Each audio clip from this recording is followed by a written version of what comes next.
Hey, Dave. How's it going? It's going so good. You know why? Because, like you said earlier, I'm branching out into my color palette. Yeah, we're going from navy down to what would this color be? Cerulean. Yeah, I'm just going to say kind of blue. Kind of blue. We may be blue up in here, but it's a nice, bright, sunny day outside, and we've got an exciting guest with us, Dave. Oh my goodness, Josh is here and he dressed up. Look at Oh, he's wearing logo merch today. Couldn't find my blue hoodie. that. We were just talking about that. I'm branching out. I'm exploring the entire blue palette. I mean, it is a different hue, so I'm impressed. Right, Yes. right. It woke me up this morning. I'm like, oh, hi, Dave. We don't My say eyes. woke on this podcast. We're not getting woke today. Maybe next week. Well, Dave, Maybe next week. You actually are incurring extra choices in your life. Which shade of blue in the morning? I had to go to podcast episode 4 to figure it out. He just wants to be like Steve Jobs. No decision fatigue today for Dave. No decision fatigue. That's right. That's right. Josh, welcome to the show. It's an honor. We're gonna have a lot of fun in the next 45 minutes or so. First of all, we got to clear one thing up. You don't talk like we talk. Why is that? I'm from the motherland, from Australia, so The motherland. I'm excited. Did you say the other land? I'm excited to see how good your the subtitle software is that you use. It may not turn out so good. Yeah, This who knows? will be a test. Yeah. This will be a test. For sure. I could see it all being written out, and I'm like, nope, edit, correct everywhere. Mhm. That is Yes. not otherland, it's the motherland. Yep. The motherland. Okay. Okay. All right. So, in case our listeners missed this, he's from the other land. We're not. Are you documented or undocumented? Wow. Wow. You Wait a guys, minute, I can't ask that wow. question, you can guys, I? you guys are cutting edge. My goodness. We're not hiring him. That's right. This is a contract job. I was naturalized, I think, like a year ago. I lived here 25 years. First had a. So, what for my purposes? What does that mean? Naturalized? Is that a that's fancy term? Yeah, that's the fancy term for becoming a citizen. You are a citizen of the USA? A dual citizen, Australian and US citizenship. Wow, now that Josh, is what- power. To pass. You had to take a test for that? What is that? What does that entail? Did you study? I did study. Yep. Yeah, there's 100 questions, 10 topics, 10 questions each, and then you'll get asked 10 of them randomly, and you have to get 6 of the 10 correct. So even Dave could pass. Is it multiple choice, I hope? No, it's not multiple choice. But there's a document online that you can read and study, but when I read them out to my wife used to be a social studies teacher. She's been in education her whole life. But my kids are 18 and 20. When I read it out to them, they both are like, well, this is 10th grade civics. So it's some of the questions are so basic. Some of them are a little more complicated, but yeah, it required, for me, it required learning it because it's a lot of stuff about American history I don't know. Maybe you got the special downgraded version of the test for Australians. No, mine was the hard one. And then you've got to after you've finished answering the questions on an iPad, you've then got to answer one of the questions verbally because it's both a written and oral test. So they'll ask you Automatic fail. so then they'll ask a question. So then you have to say the answer audibly so they can, and then you have to write the answer as well. So there's a test and then there's oral and written. So here's my question for you. There's a famous bridge in the Sydney Harbor area. What's the name of the bridge? The Sydney Harbour Bridge. And how do you spell Harbour? Exactly as I pronounce it. H-A-B-A? Harbour. Exactly as I'm pronouncing it. Actually, Do you Exactly how he's pronouncing it. Can I- Ha-ba. Can I go to HR after this? H what? HR? A-H. HR. HR. Oh my goodness. All right, let's get into things. are- Enough small talk. Josh, we are so excited to have you here. You are president of an awesome organization called HopeKids. Yeah. And for our listeners out there, tell us in a couple of sentences, what is HopeKids and what's the mission? Yeah, so we serve families. Well, first of all, thanks for having me. I was honored that you would choose me out of all of the people that you know to talk about the nonprofit space. So thanks for that, Dave. But yeah, Hope Kids, we are a nonprofit that serves families that have a child with a life-threatening medical condition. And so our whole mission is to provide an ongoing calendar of events. So every week after week, month after month, there's always something fun on the calendar for the whole family to look forward to. And I say the whole family because it's mum and dad and the siblings. These illnesses affect everybody. It has a devastating effect to the families, emotionally, spiritually, physically. It's just devastating what the families go through as a result of the child's illness. And so our calendar of events gives them something to focus on. There's always something next rather than clinic and chemo and surgeries. And the family spends time together because they can't afford to do anything because the medical expenses are so great.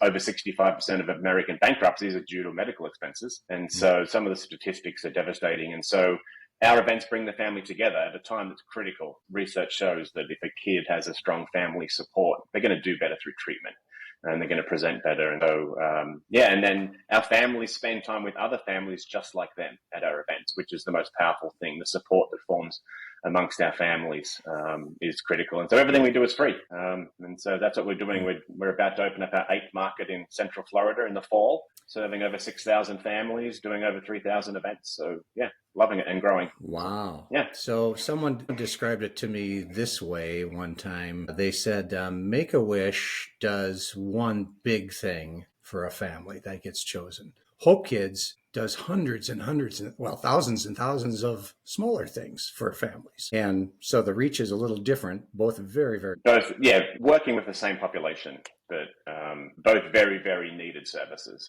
Yeah, exactly. So let's get it on the record. Which parts of the USA is Hope Kids operating in? Yeah, so we started in Arizona in 2001. I'm in Minneapolis, so we're also in Minnesota, we're in North Texas, so the Dallas-Fort Worth metro area. We're in Denver, so Colorado, our Colorado chapter, but reaches up into Fort Collins and down into Colorado Springs. We're in Kansas City. We're in Middle Tennessee, so Nashville. We're in Charlotte, and then, like I said, our Central Florida chapter is going to be in the fall, which will be the whole I-4 corridor, Tampa through to Orlando. Yeah, so growing by the year, definitely. Yes, COVID put a little bit of a dampener on our growth, but we're back to expanding again. So we did Charlotte 2 years ago, and now we've got Central Florida this year. Yeah. Awesome. Yeah. Josh, how did you get involved with Hope Kids? When did you come on, and how did you get inspired? And because your journey is a little different than the typical, nonprofit CEO president journey. Yeah. So take us back and, get us from where you started to where you are today in like 5 minutes. I made the seamless transition to the nonprofit world from designing golf courses. There you go. So. Did you really? Give us the longer version. You did? Wait. You designed golf courses? Who does that? I've never even thought about that being a job. Yeah, they don't just happen out of nowhere. No, they don't. Right. But it never crossed my mind. Yeah. Wow. So I was doing that in Australia and then got a job over in America. It was my boyhood dream to design golf courses. And so landed a job in America. I was working for a famous professional golfer by the name of Tom Lehman, who in the mid-90s was world number one right before a guy called Tiger Woods came along. Big fan of Tom growing up, not just because of his ability to play golf, but because of his faith and how open he was about that. That's important to me.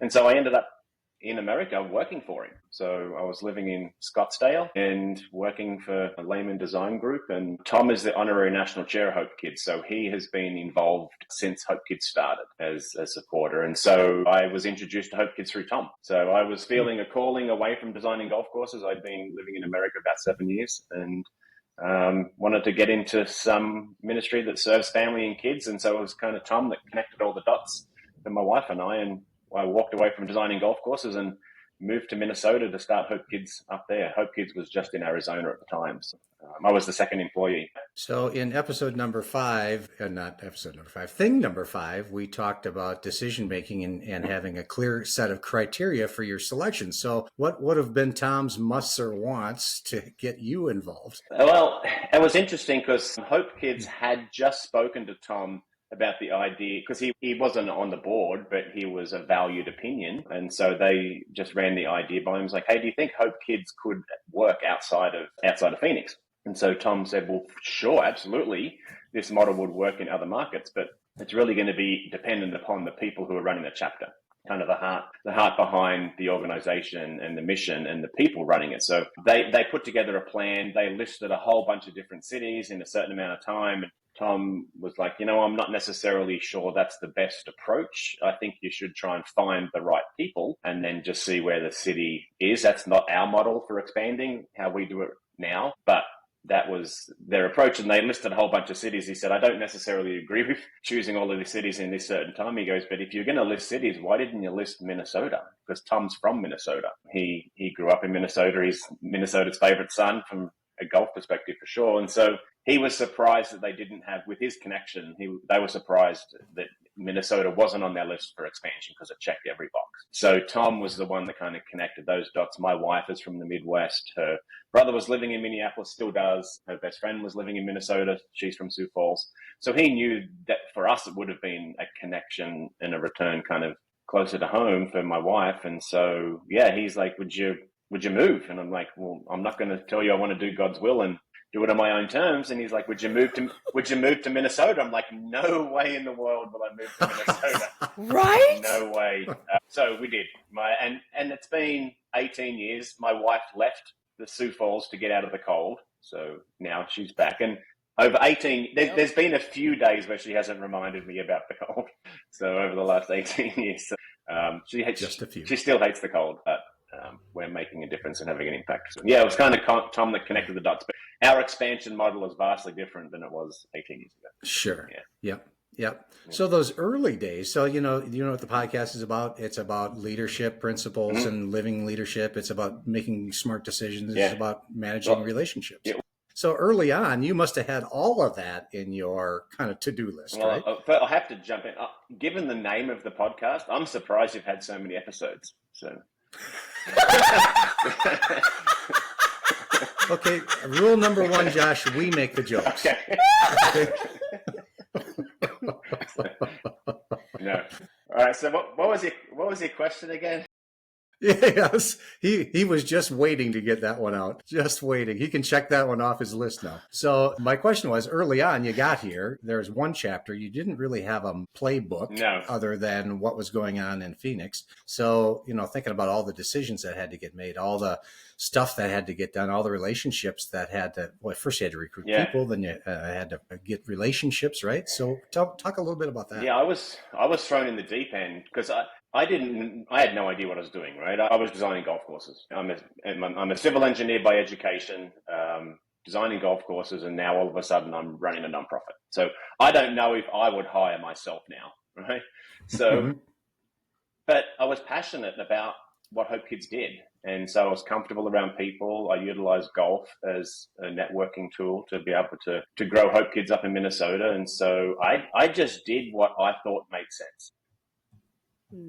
When it came to running HopeKids, well, the Minnesota chapter at least, because that's what I was in charge of. And so I don't know if I necessarily thought about it in terms of like all of these decisions at that time. It was I just had to hustle and work hard. I had families to serve and an impact to make, and I was passionate about what I did. So a lot of hard work and a lot of hustle at the very beginning, but we're so different now, 18 years down the road, the way we launched chapters and I wouldn't subject any of our chapters with what I went through when I launched Minnesota. So learn a lot.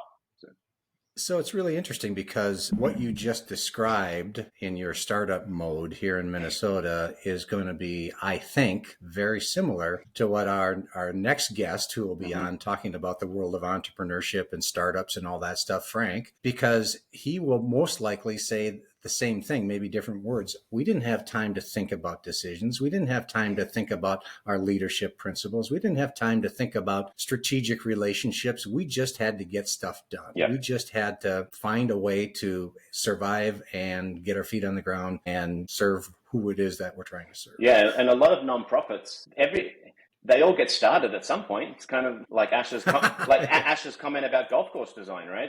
Hadn't thought about them. Well, every nonprofit gets started by someone. So someone has this entrepreneurial spirit at the very beginning, which kind of be a detriment to the nonprofit world, because the people who start nonprofits start with a point of passion, a lot of heart, and they're not necessarily the people to take it into the future and grow it, because there's a different skill set there.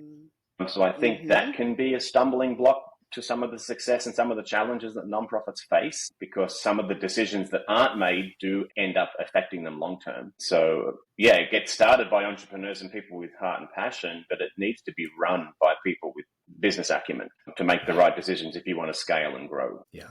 Yep. Which one did you fall into, Josh? Well, I think well, I had to be entrepreneurial at the beginning, but now I look back and a lot of people will say to me, it's like, man, your education's in engineering, you're designing golf courses. What a shame to walk away from all of that and not use it. I'm using my degree all the time, right? Because really, tell me why. Well, engineers. I was told at the very beginning of my degree, 75% of you after 5 years won't actually be working as an engineer. You're all going to be in upper management or managing teams and people and projects. Because the type of people that think doing an engineering degree is a good idea, I think your brain's wired in a certain way because you've gone through high school doing like math and science and physics and chemistry and enjoying that. Right. So to enjoy that, your brain's wired in a certain way to think that's actually like I love chemistry. It's just fascinating. Right. And so I think not my side of the brain. Well, your chemistry actually is like making a latte. That's as far as you get, right? So my chemistry is team chemistry and relationships. That's my chemistry. So when you're wired that way, that just lends itself well to sound decision making.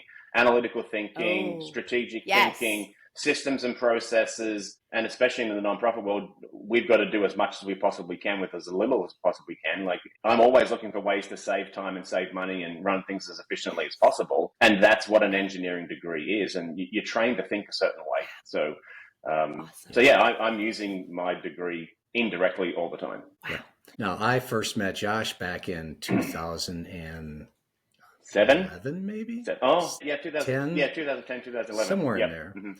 And the reason why we got introduced by a mutual friend, and we both share a love of golf. So I think that was our first meeting, was playing golf together. But after that, Josh and the board were kind of at a place where they were ready to strategically think about growth. And so they asked me to come in and help them to create a strategic plan for that growth. And they had lots of issues going on. All the issues weren't all rosy. There were some tough decisions that had to happen, but they did know that they wanted to set a footprint and a blueprint, I should say, for growth. And that's what we did during that strategic planning process. And I remember so you talk about things that really seem basic on the surface level, but end up being profound as time goes on. And one of them, Josh, and you can talk about this, one of them, the board and Josh decided that each chapter of HopeKids would be financially self-sustaining. Okay. That they'd be almost running like their own little, nonprofit. And if they weren't self-sustaining, then they had to figure out a path to get there. Or at the end of the day, that may not be a good market for HopeKids to be in because it would limit growth to other markets and eventually harm the number of people that could be served if you have one chapter that's taking resources and underperforming from other chapters. So talk a little bit about that and how I don't know if it's changed or not, but tell me how that kind of evolved. Yeah, it's still the same model. So we are one nonprofit. So we're operating around the country in different marketplaces, but we have one EIN, we have one balance sheet, we have one Form 991 audit, but you mentioned Make-A-Wish earlier, or other nonprofits in similar space like Ronald McDonald House. Each one of those is their own nonprofit. We are one nonprofit, so we're structured a little differently. So one of the risks are like a rising tide will float all boats. We could also face some risks if we have too many chapters not performing as they should be. So financial risk in that regard, but just also, like David mentioned, there's a potential that we'll have to slow our expansion, so then we don't get to open up as many chapters and serve families that need our program. So, but yeah, it's still the same model. Our goal is we have reserves set aside, we have opportunity reserves set aside. So we'll go into a new marketplace. So I'll use Central Florida as an example, where we're going to start hiring in July. We hope to have programming in around November, December. We'll have families enrolled in the program and performing programming. So our goal would be to have Central Florida self-sustaining within the Central Florida marketplace. So raising money out of that market by the end of the third full year of operation to be able to cover all of their own expenses. And so that shortfall, we use our opportunity reserves to fund that. So rather than coming in and saying, this is what we want to do, please support us, like kind of a capital campaign. And then once we raise $1 million, we've got operating for 3 years, then we'll start serving families. But we'll just come into Central Florida and just start serving families, knowing that we have reserves set aside to sustain that market until we've earned the trust of the community and we've got a donor base and we have supporters that can fund it from within that marketplace. So we don't want to take on too much risk at once, but it's a model that's been working for us, and it's still the model that we use today. Yep. Yeah, and that principle became tested early on after that strategy session because there was one other chapter that had historically not performed, not broken even fiscally. And so Josh and the board had to make a tough call. Do we continue to support this chapter financially, even though it has not gotten to, or can we see a great path to break even? Or do we say, it's time to shut it down and use our resources elsewhere to serve more families? And so you had to, and I'm sure that was not a comfortable decision. Well, it sounds like the way you even framed it was a must, like they have to be self-sustaining. Right. So when it's not, is it automatically eliminated and we may have to make that tough choice? I'm interested in that. Is it the people? Is it the model? Is it the market? There's things to consider. But that was the hardest decision for sure that we've had to make, is to close the chapter down, because we're talking about over 700 families that we were serving in that marketplace. So the program was healthy, but we just couldn't get it self-sustaining within that marketplace, whether it was the market or whether it was the people. And those decisions are the hardest ones because of the emotion involved, right? Because these are families that have a child with a life-threatening illness that were benefiting from our program. And so that was brutally hard for sure. And it just didn't happen like that. I mean, there was several attempts to figure out, Josh mentioned those variables, figure out if we change one of the variables, would that change the performance? And ultimately it did not. So probably if this were a business, a profit and loss business, that decision probably would have been made a fair bit of time sooner. But since it's a mission-driven organization, right? So we persisted for years. Like, this was not a rash decision by any means. It was 4 or 5 years of working hard to try and get things turned around. Yep. Yeah. So what I love about that is that it sets expectations. The chapter executive directors and staff understand what the goal, not just the goal, but the standard is for that part of the operation, and go into it with eyes wide open. So the other thing that Josh did really, really well, and that's probably a tip to your engineering mind, is that once we got done with strategies and tactics in our strategic planning, then the next step was to boil them down to individual and chapter goals, annual goals and operating plans. And this is where a lot of strategic planning goes foul, because we typically do a good job in setting vision and strategies and maybe even some broader tactics. But when it comes time to tying them into what everyone does each day, week, and month, it breaks down. So Josh did it, I would say, the textbook way. Do you want to talk a little bit about that? Well, thanks, Dave. Yeah, so again, for me, it was just what made sense, right? So the wisdom that you imparted through the time that you had as a consultant and on our board, and then also other board members, I was just a sponge, right? Because I needed to learn. I was not equipped to be president when I took over as president after 4 years with HopeKids. So it was just by default, right? Because there was no one else to take over after our president had resigned, right? Well, it was a little different. And so, here you go. I was a sponge, just trying to learn as much as I could, but I also just did things that made sense, right? I feel like I'm a fairly pragmatic type of person and make sound, reasoned decisions. And so for me, it all made sense in terms of this concept of strategic planning and what the board put together for more of a long-term organizational plan. It's like, well, how do all of these chapters fit into that plan when one of them is a year old and the other one's 20 years old?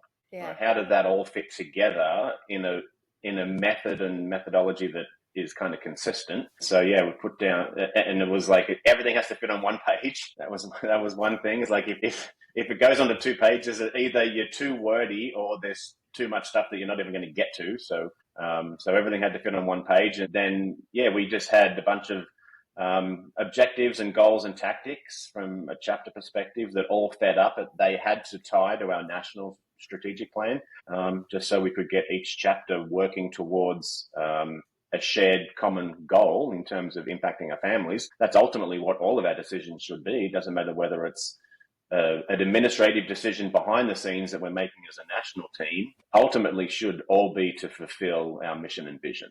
That's ultimately what all of our decisions should be focused on, is to impact our families more. And so there's a thing in the nonprofit world that not enough nonprofits have one. It's called a logic model, and most don't have them. Everyone should have them. It should just be like just nonprofit 101. So again, for me, when I did some continuing education, they talked about logic models like, well, this makes total sense to me because just the whole logic of things is what I like. And so a logic model walks you through everything that a nonprofit does. And if it's not logical, something's breaking down and something needs to change, or you need to define something differently. But a lot of people get confused about outputs and outcomes in the nonprofit world.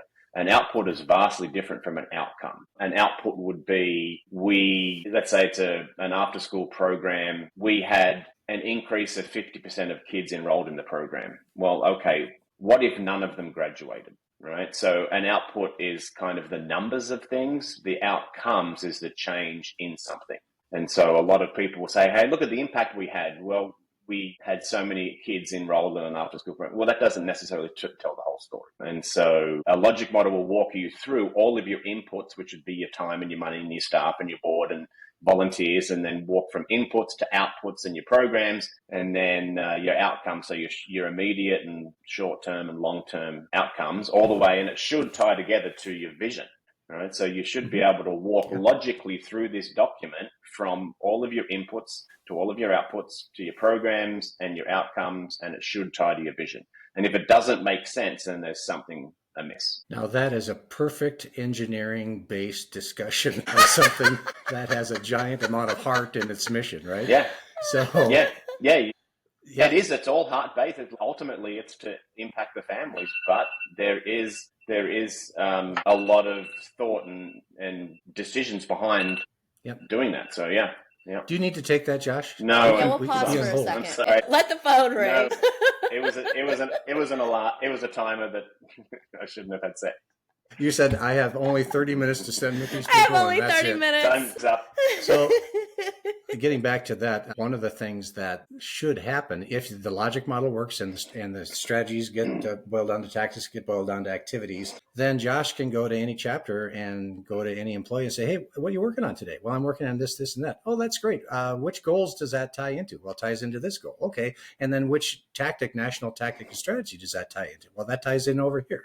Awesome. Yeah, and then our staff are looking at that during their staff meetings, right? They think about it in advance, and it's all the stuff that they want to do better. It's all the stuff they want to improve upon. It's the new stuff they want to add, and it just becomes their roadmap for the year to help them stay focused. And then it allows us to run 8 chapters around the country and have some parameters around what they need to be working on. And we also have our staff do personal goals as well, whether that's something personal they want to work on or professionally, same kind of approach. It's like if we can improve each of our employees and our teams, then we can serve our families better and have a deeper impact. Yeah, which is, again, I don't have a ton of experience in the nonprofit world, but I would say the number of national nonprofits that are doing this kind of thing is very small in terms of tying it all together. The other discipline that's even maybe more important is that if a new opportunity comes along, then the opportunity can be judged against the strategies and the tactics, right? Because if that new opportunity is a good one, it should tie into something that ties into a strategy that ties into the vision of the organization. Absolutely. Mission creep or mission drift is a big thing within the nonprofit space. And so having everything articulated and thought about in advance and documented does help you make decisions better, especially as your board changes and board members change. Yes. If it doesn't fit inside the logic model, then it's like, well, it probably isn't fitting within our mission and what we do and why we do it. Let me ask you a question, Josh. In, let's say, the state of Minnesota, approximately how many families are served in Minnesota? Over 1,500, yeah. 1,500 families over are 50. served. And how many events take place each year in Minnesota? Between 500 to 600 events. Five. That can be So as small as 2 tickets on the glass at the Wild to renting out Nickelodeon Universe and having 1,500 people. Sure. So with all that activity and all those families, how many employees are there in the state of Minnesota? We have 3 full-time running them. Holy moly. Holy moly. Well, 3 full-time, but we also have a national team that supports all of our chapters. So Okay. our model is we only need 1 director of communications. We don't need 1 in every marketplace. So I think we have a great economy of scale being structured the way we are, because we have 1 director of technology and we have 1 director of operations. And so we're a support team behind the scenes for all of our chapters. So when I open up Central Florida, Amy, who is our donor stewardship manager, when we start receiving gifts, she just has more gifts to enter into our database and acknowledge. So when our national program administrator, who's working with all of the hospitals and our applications with the doctors, when we open up Central Florida, I don't have to train anyone to do that, because we just have someone in place. So Sarah will just take care of more applications that will come in from Central Florida. So yep. So you've got this national team. Must be what, 30 or 40 people? No, we have 6 full-time and 2 part-time. So here's where I'm going with all this. So on the surface, you would go, how can this many families get served? How can this many events get coordinated with this few of employees? And one of the key pieces to that answer is technology, right? So Josh, and again, I don't know how many nonprofits are hardwired this way, but Josh and his team have embraced technology to do the things that humans might do, but I would argue that this technology has done them better because of the applications, and are always on the lookout for more. So explain a little bit about how you use technology so that you can serve this many people with this few employees. Yeah, so we have our own custom software that's been developed. So Keith is now our director of technology. So he's been full-time with us for a couple of years, but he's been coding our software since the very beginning. I've been with HopeKids 18 years. Keith has been coding our website since like 2002. He spoke to our founder back then and said, hey, this whole internet thing, it's going to take off. Yeah, you think? And so he's like, you could do well to have some kind of online registration system for your events rather than just phone calls and emails and spreadsheets. It was very rudimentary at the beginning. Keith had a much bigger vision at the very beginnings. His background was e-commerce and online registration systems. He had helped build the registration system for the old America West Airlines way back. So he's an incredibly talented guy. And so we've basically got our own version of Ticketmaster that we use to run our program. So we can have thousands and thousands of events running at any given time throughout the year, collecting registrations and changes and updates and cancellations, and it does it all for us. It collects all of our statistics and all of our reports, and it does everything. So whatever we can do to continually develop, enhance our software to save our staff time, that's why we can do so much with so little. But we also have hundreds of volunteers that help pull it off as well. We couldn't do it without hundreds of volunteers. But if we've got staff that are spending a couple of minutes on something, but they're doing it multiple times a day, times every day of the year, times 8 chapters, well, if Keith can code something in a couple of hours that's going to eliminate that, then I've saved hours and hours throughout the year. So we're always looking to continually enhance our software to make it better, make it faster, do more stuff for us rather than people doing it. And then just the adoption of third-party software. We're using software and technology for all of anything and everything we can do. And I think that's an important thing for decision makers to be doing, is just to always continually looking for opportunities to improve and do things better, do things faster. What software's changing so much, like what can we do to improve? Always asking those questions, and what's out there that's available to us, and can we adopt it, and can we do things better? Can we do things faster? So can we save money by it? Yeah, and that all comes from a principle that says we will embrace technology to help us to serve more families in a more efficient way and reserve time for our staff for the highest value stuff that they can do, relationships and things like that. Right, and that's exactly the way we're structured and why we're structured the way we are, and have the national team. So as I've grown our national team, we've grown it strategically in such a way that, because I launched a chapter, I ran a chapter by myself, I've done programming, so I have a unique perspective where I've seen all of the different roles. And so as I was making those decisions, it's like, what do we need to do on a national level to help our chapters? And so part of my thought process was, what did I hate doing when I was an executive director? What are the things that like I just always put off that I didn't like doing that took me away from the most important things? Mm-hmm. Well, let's take a little bit of that from every chapter, centralize it, and find one person that loves doing that. And so we've got people on the national team that are very gifted in what they're doing. And then that frees up our chapters to focus on the most important things. Forward facing is the relationships, and that's relationships with our families, with our event partners, our volunteers, our donors, and all of the stuff behind the scenes that none of them see. We'll centralize that on a national level, and that's where that economy of scale comes from. And also indirectly helps us launch chapters more efficiently as well. Yeah, decisions can get made faster when they're supported by a few really key things. Number one, processes that can help make those decisions faster. Like, you've used the decision focused processes in some of your decision making, but then also kind of that whole speed of decision making and approvals and all of that. HopeKids has, since there are less employees than maybe a typically sized nonprofit would have, there's less people to be involved, which you'd think on the surface, well, maybe that's not so good. No, that's really good. Less people involved in important decisions, as long as they're the right people, is really important. And then the other key thing that I think differentiates HopeKids perhaps from other nonprofits is the relationship and size of the national board. So Josh reports to the board, right?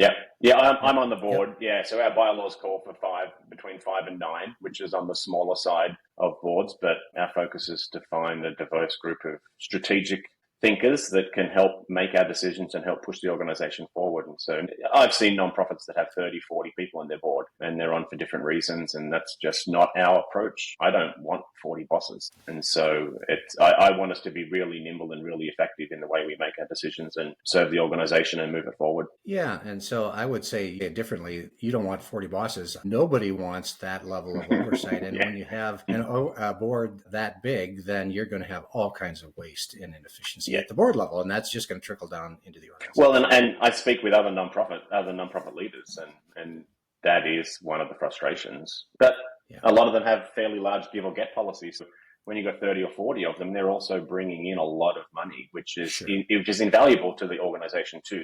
Yeah. There's that give and take as well. So, I get it.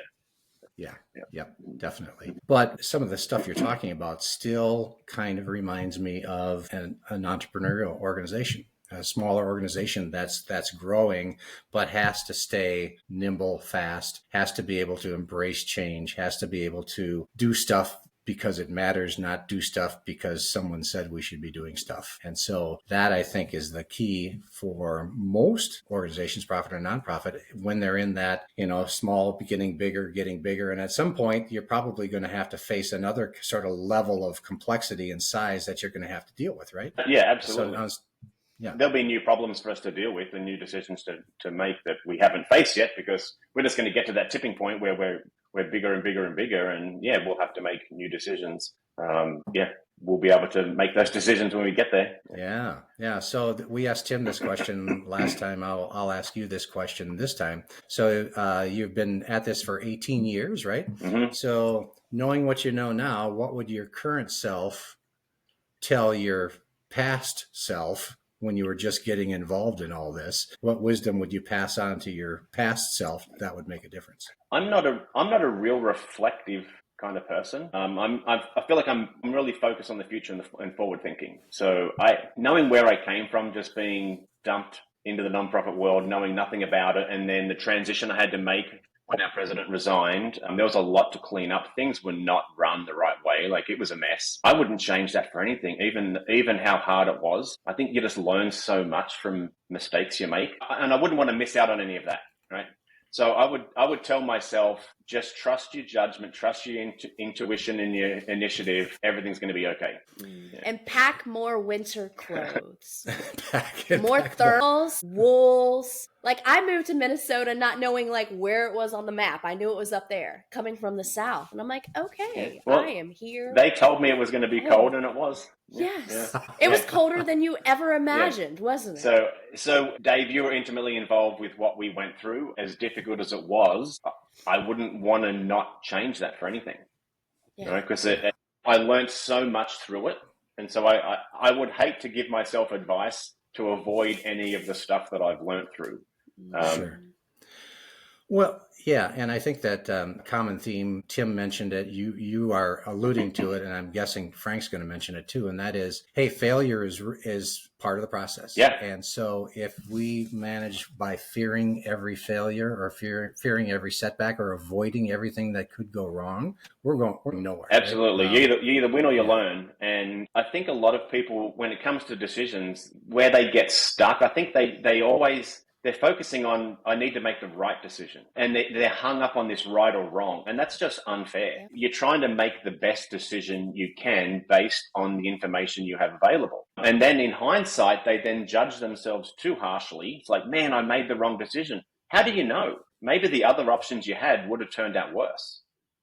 Right? And so I think even judging yourself in hindsight as right or wrong isn't the right thing either. It's like, well, maybe we could have done a better job at the decision, how we came to it. But I just think people beat themselves up. They get too stressed about making right or wrong when it's not fair, because you just don't know how things are going to turn out. Just ask yourself as many questions as you possibly can throughout that process, and that's what I love about the decision analysis spreadsheet is there's a lot to think about when you're making a decision.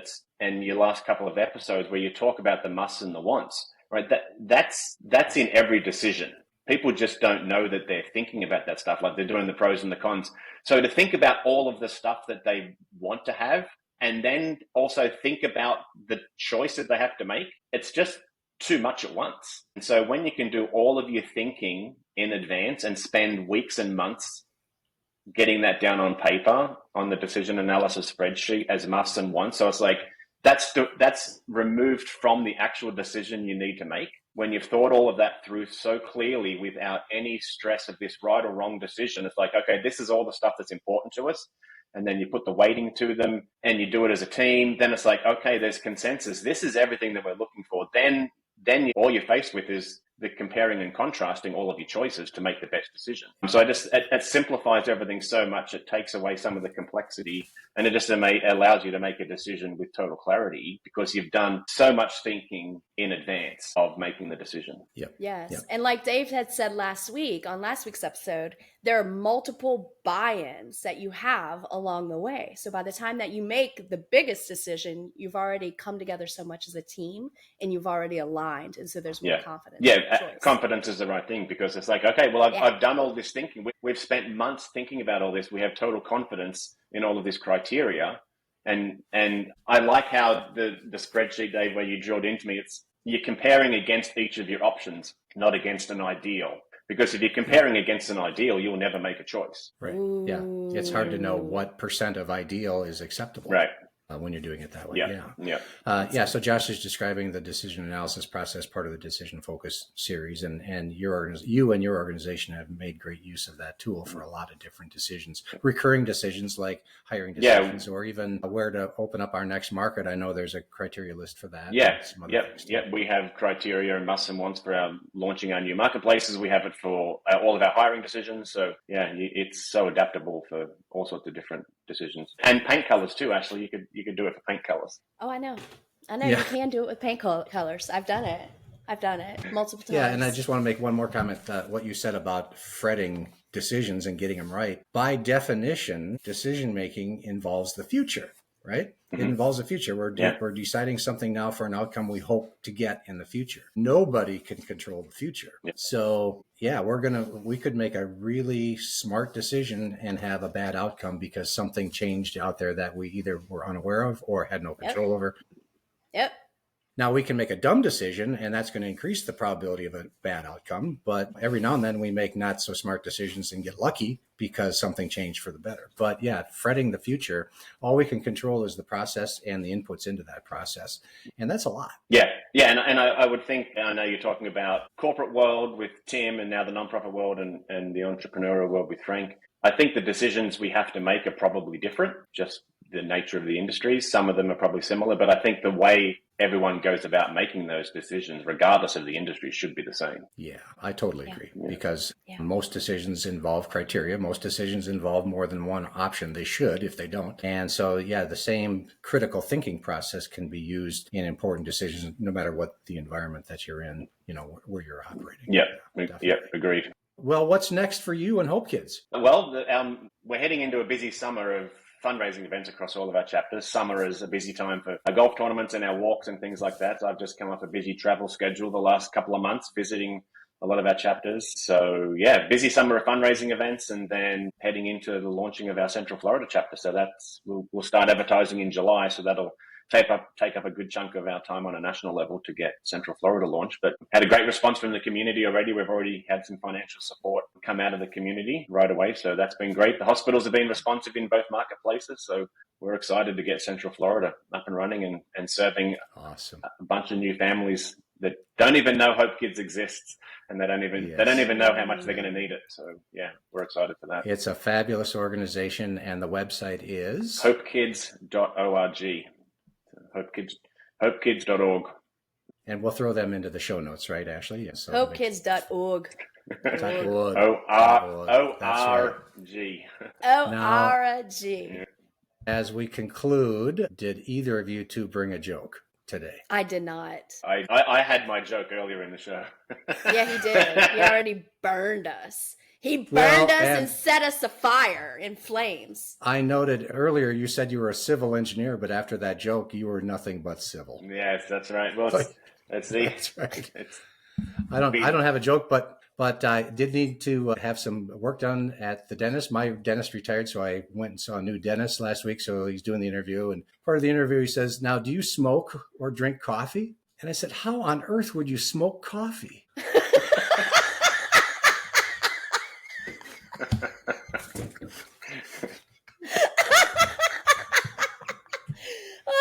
I can see us rolling the grinds. We're going to crack open the K-Cup and we're going to pour it into our roller papers. Yeah, we're going to light one up after this episode. Gosh, Josh, I really appreciate you tolerating me for this episode and tolerating Dave for as long as you have, especially with jokes like that. Well, Dave, I'm happy to be Dave's friend. He needs them.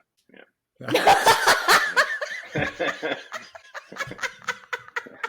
Yes, and now you know the kind of friends that I pick.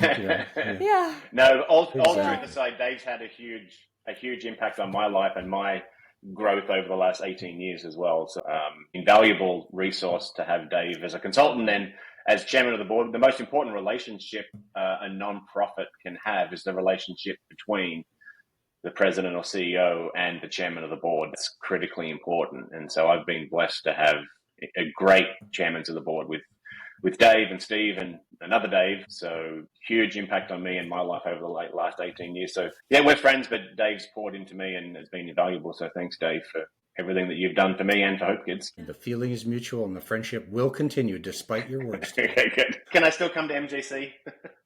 Yes, you can. Yes, we'll Dave, can I still come to MGC? No, you don't play golf. Okay. I just want to eat.